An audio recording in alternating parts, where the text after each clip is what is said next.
Hello دوستوں، کیسے ہیں آپ لوگ؟ تو دوستوں، اردو کی دنیا میں سب سے مشہور ناول گودان آج ہم پڑھیں گے، جس کے رائٹر کا نام، مصنف کا نام ہے منشی پریم چند۔ شروع کرتے ہیں۔ گوبر نے گھر پہنچ کر وہاں کی حالت دیکھی تو ایسی مایوسی ہوئی کہ اسی وقت واپس جائے۔ گھر کا ایک حصہ گرنے کے قریب تھا۔ دروازے پر صرف ایک بیل بندھا ہوا تھا، اور وہ بھی ادھمرا سا۔ دھنیا اور ہوری دونوں خوشی سے پھولے نہ سمائے، مگر گوبر کا جی اچاٹ تھا، اب اس گھر کے سنبھلنے کی کیا امید ہے؟ لڑکپن سے گوبر نے گاؤں کی یہی حالت دیکھی تھی اور اس کا عادی ہو چکا تھا، مگر آج 4 سال کے بعد اس نے جیسے ایک نئی دنیا دیکھی۔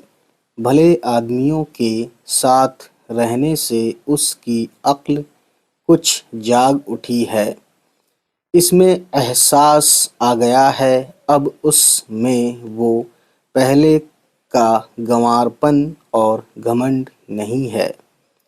ہوری کو جب کوئی کام کرتے دیکھتا ہے تو اسے ہٹا کر خود کرنے لگتا ہے، گویا اگلی بدسلوکیوں کا کفارہ ادا کرنا چاہتا ہو۔ کہتا ہے کہ دادا، اب تم کوئی چنتا مت کرو، سارا بار مجھ پر چھوڑ دو، میں اب ہر مہینے خرچ بھیجوں گا۔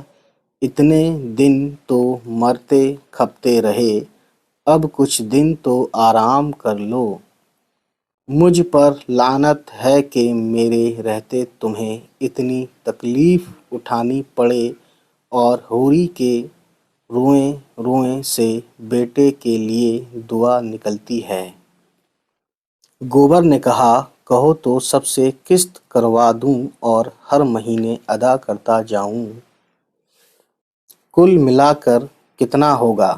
ہوری نے سر ہلا کر کہا، نہیں بیٹا، تم کاہے کو کشٹ اٹھاؤ گے، تم ہی کو بہت کون ملتا ہے، میں سب دیکھ لوں گا، ایسا ہی سمے تھوڑے رہے گا، روپا چلی جاتی ہے، اب قرض ہی چکانا تو ہے، تم کوئی چنتا مت کرنا، اچھی طرح کھانا پینا، ابھی بدن بنا لو گے تو سدا سکھ سے رہو گے۔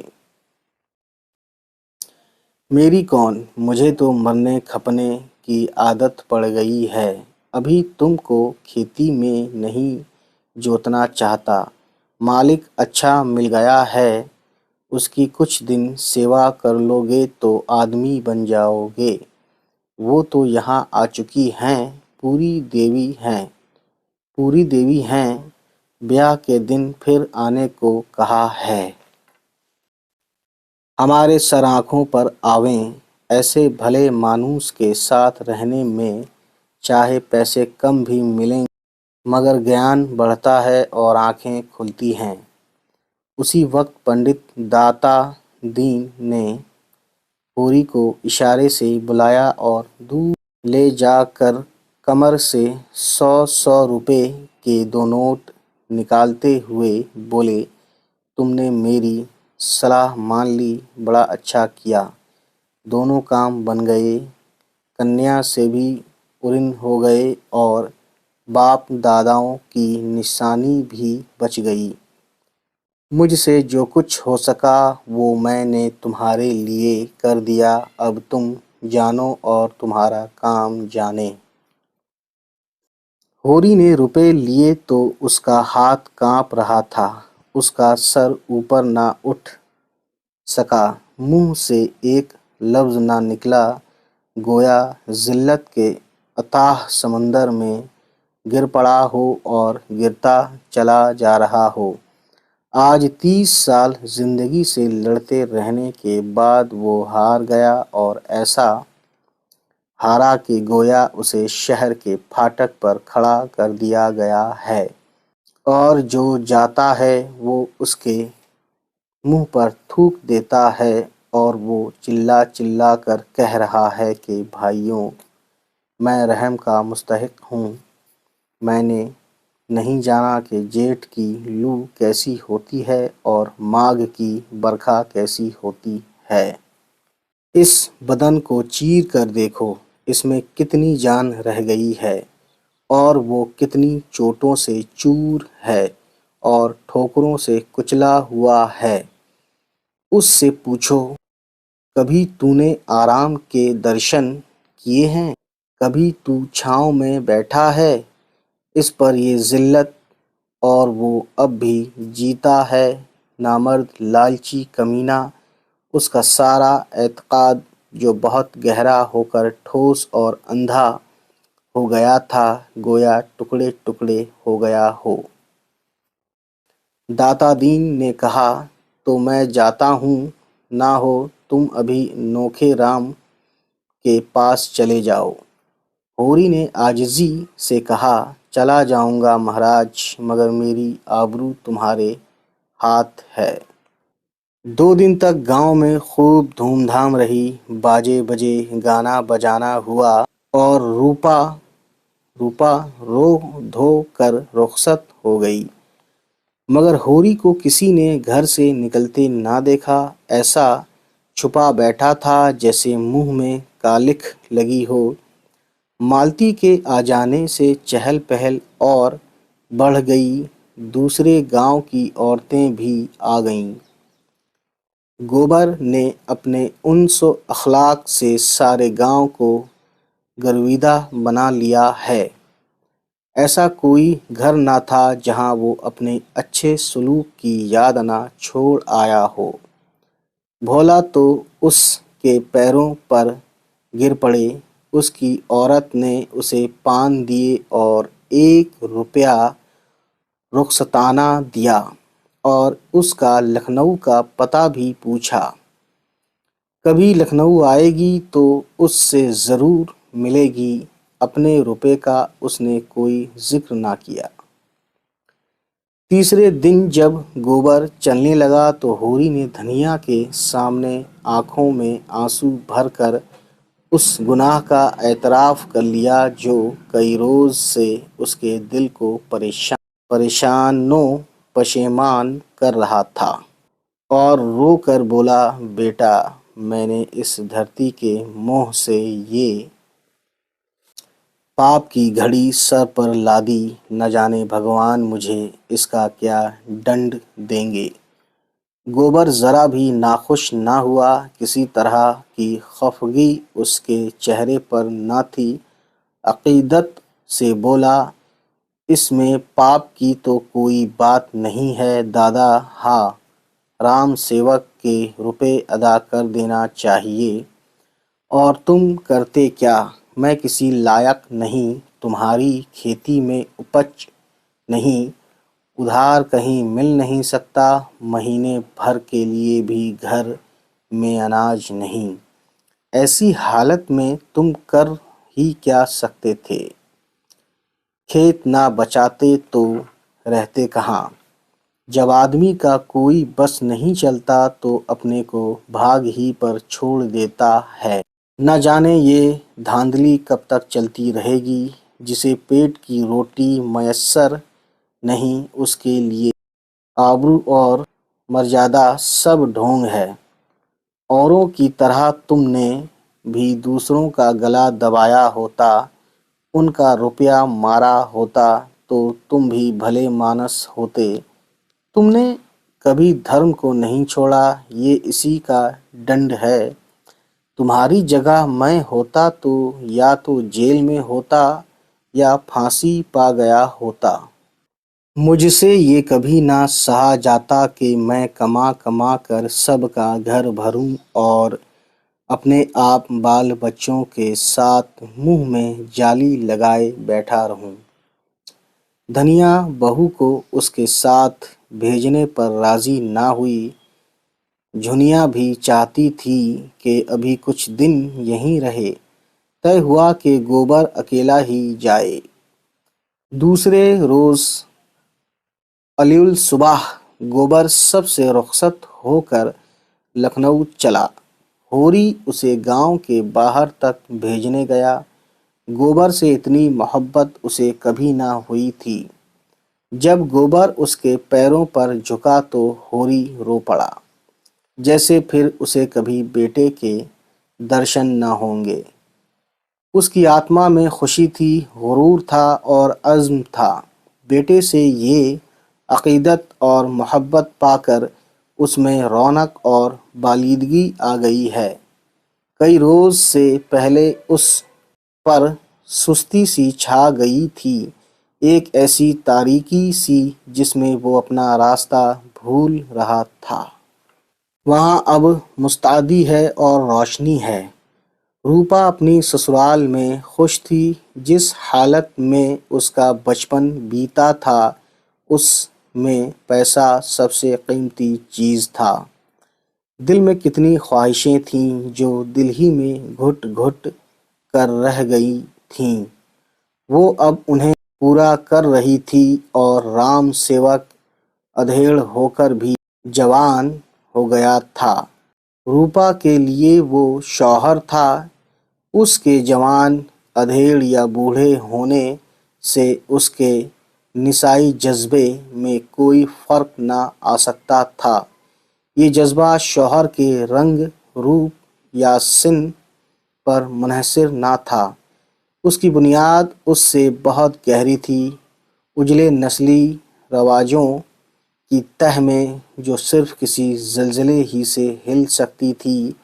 اس کا شباب اپنے ہی میں مست تھا۔ وہ اپنے ہی لیے اپنا بناؤ سنگار کرتی تھی اور آپ ہی خوش ہوتی تھی۔ رام سیوک کے لیے اس کا دوسرا روپ تھا۔ تب وہ گرہستن بن جاتی تھی۔ کسی طرح کی خامی کا خیال اس کے دل میں نہ آتا تھا۔ اناج سے بھری ہوئی کھتیاں اور گاؤں کے سرے تک پھیلی ہوئی کھیتی اور دروازے پر مویشی کی قطاریں، یہ سب اور کسی کے عدم تکمیل والے خیال کو اس کے دل میں نہ آنے دیتی تھیں۔ اور اس کی سب سے بڑی خواہش تھی اپنے گھر والوں کو سکھی دیکھنا۔ اس کی غریبی کیسے دور کر دے۔ اس گائے کی یاد ابھی تک اس کے دل میں تازہ تھی جو مہمان کی طرح آئی تھی اور سب کو روتا چھوڑ کر چلی گئی تھی۔ وہ یاد اتنے دنوں کے بعد اب اور بھی شیریں ہو گئی تھی۔ ابھی اس کا نجی پن اس نئے گھر میں نہ قائم ہو پایا تھا۔ وہی پرانا گھر اس کا اپنا گھر تھا، وہیں کے لوگ اپنے یگانے تھے۔ انہی کا دکھ اپنا دکھ، انہی کا سکھ اپنا سکھ تھا۔ اس دروازے پر مویشیوں کا ایک جھنڈ دیکھ کر اسے وہ خوشی نہ ہو سکتی تھی جو اپنے دروازے پر ایک گائے دیکھ کر ہوتی۔ اس کے دادا کی یہ خواہش کبھی پوری نہ ہوئی۔ جس دن وہ گائے آئی تھی انہیں کتنی خوشی ہوئی تھی، جیسے آسمان سے کوئی دیوی آ گئی ہو۔ تب سے پھر انہیں اتنی سمائی نہ ہوئی کہ کوئی دوسری گائے لاتے، مگر وہ جانتی تھی کہ آج بھی ہوری کے دل میں وہ خواہش اتنی ہی تازہ ہے۔ اب کی وہ جائے گی تو وہ اپنے ساتھ وہ دودھاری گائے ضرور لیتی جائے گی۔ نہیں، وہ نوکر سے کیوں نہ بھجوا دے۔ رام سیوک سے پوچھنے بھر کی دیر تھی، منظوری ہو گئی اور دوسرے دن ایک اہیر کی معرفت روپا نے گائے بھیج دی۔ اہیر سے کہا کہ دادا سے کہہ دینا منگل کے دودھ پینے کے لیے گائے بھیجی ہے۔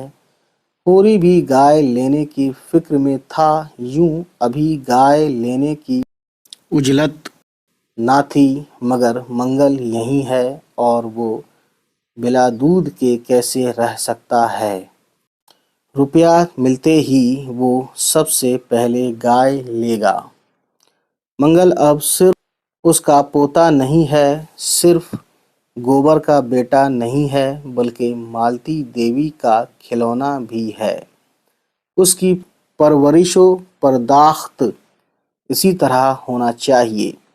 مگر روپے کہاں سے آئیں؟ اتفاقاً اسی روز ایک ٹھیکے دار نے سڑک کے لیے گاؤں کے اوسر میں کنکر کی کھدائی شروع کی۔ ہوری نے سنا تو فوراً وہاں جا پہنچا اور 8 آنے روز پر کھدائی کرنے لگا۔ اگر یہ کام 2 مہینے بھی چل گیا تو اسے گائے بھر کو روپے مل جائیں گے۔ دن بھر لو اور دھوپ میں کام کرنے کے بعد وہ گھر آتا تو بالکل مرا ہوا سا، لیکن تکان کا نام نہیں۔ اسی حوصلے سے دوسرے روز پھر کام کرنے جاتا۔ رات کو بھی کھا پی کر کپی کے سامنے بیٹھ جاتا اور ستلی کاٹتا۔ کہیں 12-1 بجے سونے کی نوبت آتی۔ دھنیا بھی پاگل ہو گئی تھی۔ اسے اتنی محنت کرنے سے روکنے کے لیے وہ خود اس کے ساتھ بیٹھی ہوئی ستلی کاٹتی۔ گائے تو لینی ہی ہے، رام سیوک کے روپے بھی تو ادا کرنا ہیں۔ گوبر کہہ گیا ہے اسے بڑی فکر ہے۔ رات کے 12 بج گئے تھے۔ دونوں بیٹھے ستلی کاٹ رہے تھے۔ دھنیا نے کہا، تمہیں نیند لگی ہو تو جا کر سو رہو، تڑکے سے تو پھر کام کرنا ہے۔ ہوری نے آسمان کی طرف دیکھا، چلا جاؤں گا، ابھی تو 10 بجے ہوں گے۔ تو جا سو رہ، میں تو دوپہر کو تھوڑی دیر سو لیتی ہوں۔ میں بھی چبینہ کر کے تھوڑی دیر سو لیتا ہوں۔ بڑی لو لگتی ہوگی۔ لو کیا لگے گی، اچھی چھاں ہے۔ میں ڈرتی ہوں کہ کہیں تم بیمار نہ ہو جاؤ۔ چل، بیمار وہ پڑتے ہیں جنہیں بیمار پڑنے کی فرصت ہوتی ہے۔ یہاں تو یہ دھن ہے کہ اب کی گوبر آوے تو رام سیوک کے آدھے روپے جمع رہیں۔ کچھ وہ بھی لاوے ہی گا، بس اس سال روپے سے گلا چھوٹ جائے تو دوسری زندگی ہو۔ گوبر کی اب کی بڑی یاد آتی ہے، کتنا بھلا بن گیا ہے۔ چلتے سمے میرے پاؤں پر گر پڑا۔ منگل وہاں سے آیا تو کتنا موٹا تھا، یہاں آ کر دبلا ہو گیا ہے۔ وہاں دودھ مکھن کیا نہیں پاتا تھا، یہاں روٹی مل جائے تو بہت ہے۔ ٹھیکیدار سے روپے ملے اور گائے لایا۔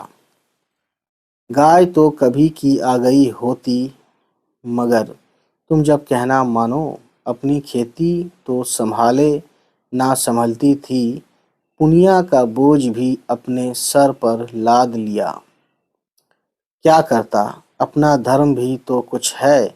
ہیرا نے نالائکی کی تو اس کے بال بچوں کی سنبھال کرنے والا بھی تو کوئی چاہیے تھا۔ کون تھا میرے سوائے، بتا؟ میں نہ مدد کرتا تو آج ان کی کیا گت ہوتی۔ سوچ، اتنا سب کرنے پر بھی تو منگرو نے اس پر نالش کر ہی دی۔ روپے گاڑ کر رکھے گی تو نالش نہ ہوگی۔ ایک ورڈ ہوتا ہے نالش، تو یہ نالش ہو گیا، یعنی کسی کی ایک طرح سے ڈانٹ ٹپاٹی سب۔ کیا بکتی ہے، کھیتی سے پیٹ بھر کو ہوتا جائے یہی بہت ہے، گاڑ کر کوئی کیا رکھے گا۔ ہیرا تو جیسے سنسار ہی سے چلا گیا۔ میرا من تو بولتا ہے کہ وہ آوے گا کبھی نہ کبھی ضرور۔ تو دوستوں، ورڈ ویسے اردو کا ہوتا ہے مین ضرور، لیکن گاؤں کی زندگی کو بتایا گیا ہے تو ضرور کو ضرور، اسی طریقے سے جہاں پہ شین ہونا چاہیے وہاں پہ سین کا یوز کیا ہے، ٹھیک ہے، غین کی جگہ گا کا یوز کیا ہے، اس طریقے سے سمجھ سکتے ہیں آپ۔ دونوں سو گئے، ہوری منہ اندھیرے اٹھا تو دیکھا کہ ہیرا سامنے کھڑا ہے، بال بڑھے ہوئے، کپڑے تار تار یعنی پھٹے ہوئے، منہ سوکھا ہوا، بدن میں گوشت اور خون کا نام نہیں، یعنی بالکل ہڈی کی طرح پتلا دبلا ہڈی، جیسے قد بھی چھوٹا ہو گیا ہو۔ دوڑ کر ہوری کے قدموں پر گر پڑا۔ ہوری نے اسے سینے سے لگا کر کہا، تم تو بالکل گھل گئے ہیرا، کب آئے؟ آج تمہاری بار بار یاد آ رہی تھی، بیمار ہو گیا؟ سوال کرتا ہے، یہاں سوال کیا گیا ہے، کوشچن مارک سے پتہ چلتا ہے، سوالیہ نشان بولتے ہیں اس کو اردو میں۔ آج اس کی آنکھوں میں وہ ہیرا نہ تھا جس نے اس کی زندگی تلخ کر دی۔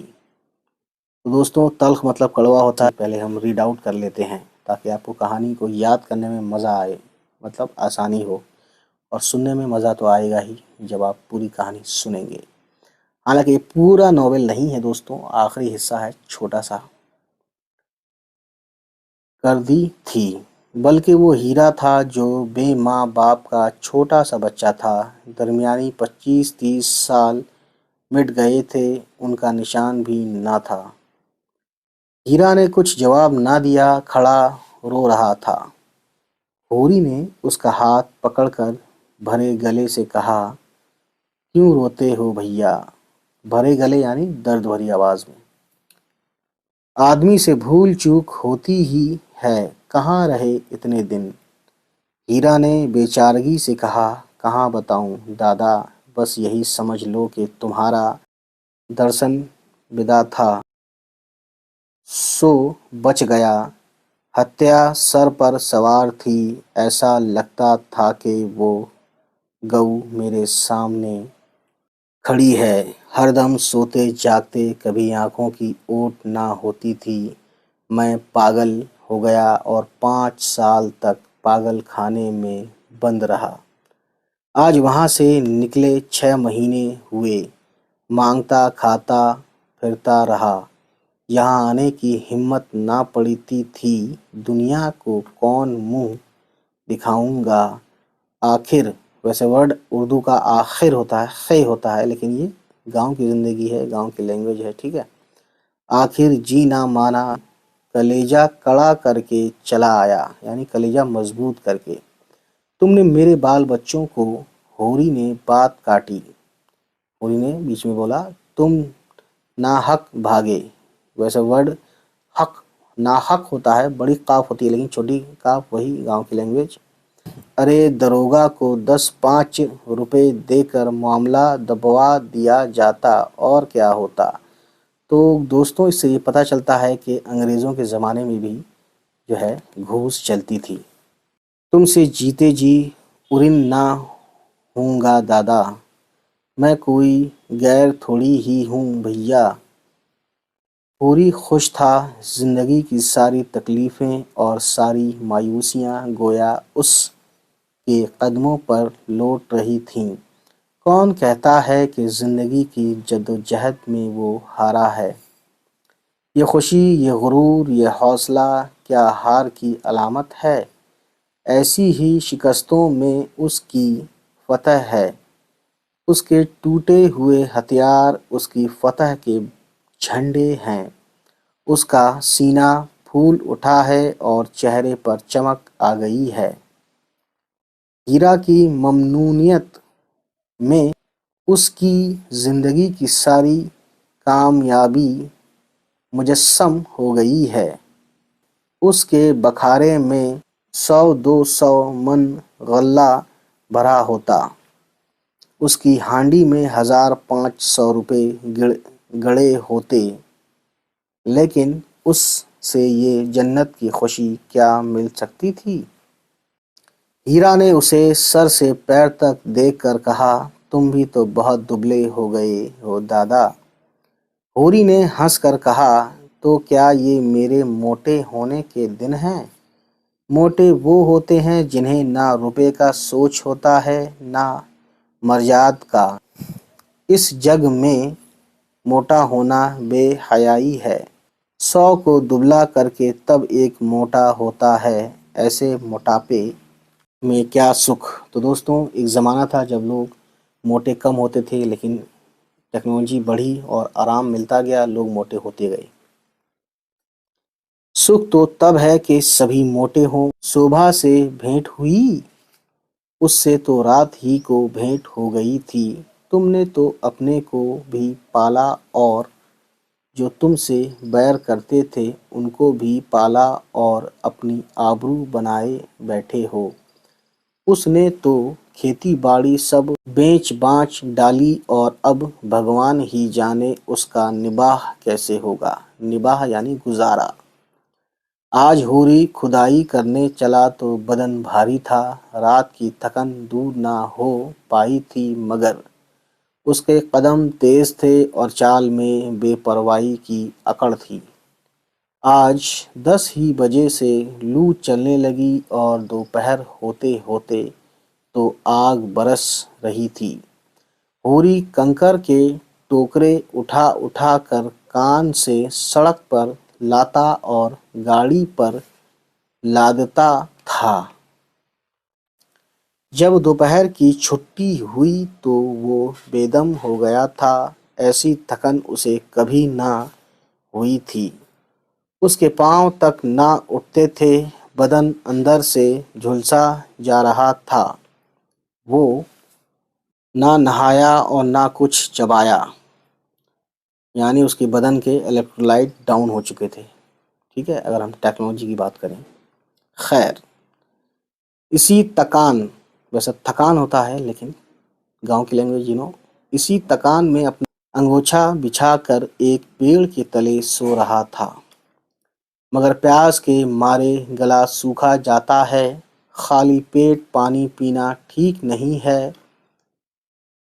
اس نے پیاس کو روکنے کی کوشش کی، مگر ہر لمحہ اندر کی جلن بڑھتی جاتی تھی۔ اس سے نہ رہا گیا۔ ایک مزدور نے بالٹی بھر کر رکھ لی تھی اور چربن چبا رہا تھا۔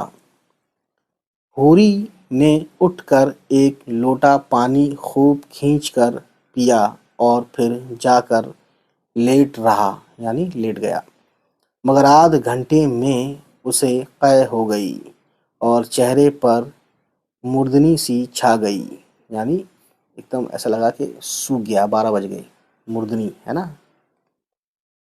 اس مزدور نے کہا، کیسا جی ہے ہوری بھیا؟ ہوری کا سر چکرا رہا تھا، بولا، کچھ نہیں، اچھا ہوں۔ تو دوستوں یہاں پہ ہوری کو ڈی ہائیڈریشن ہو گیا، ٹھیک ہے، ایسا ہم مانتے ہیں، ٹھیک۔ یہ کہتے کہتے اسے پھر قے ہوئی اور پھر ہاتھ پیر ٹھنڈے ہونے لگے۔ وہ گھبرایا، یہ سر میں چکر کیوں آ رہا ہے؟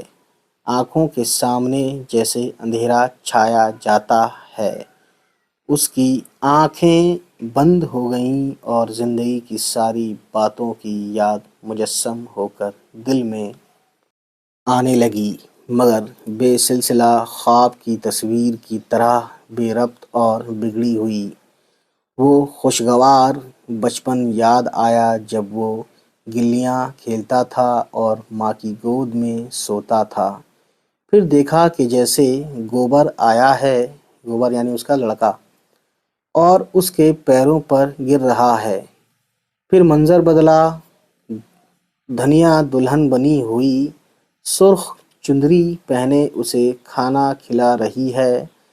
پھر ایک گائے کی تصویر سامنے آئی، اس نے اس کا دودھ دوہا، یعنی دودھ نکالا ہے نا، اور منگل کو پلا رہا ہے کہ گائے ایک دیوی بن گئی۔ اور اسی مزدور نے پھر پکارا، دوپہری ڈھل گئی ہوری، چلو جھوا اٹھاؤ۔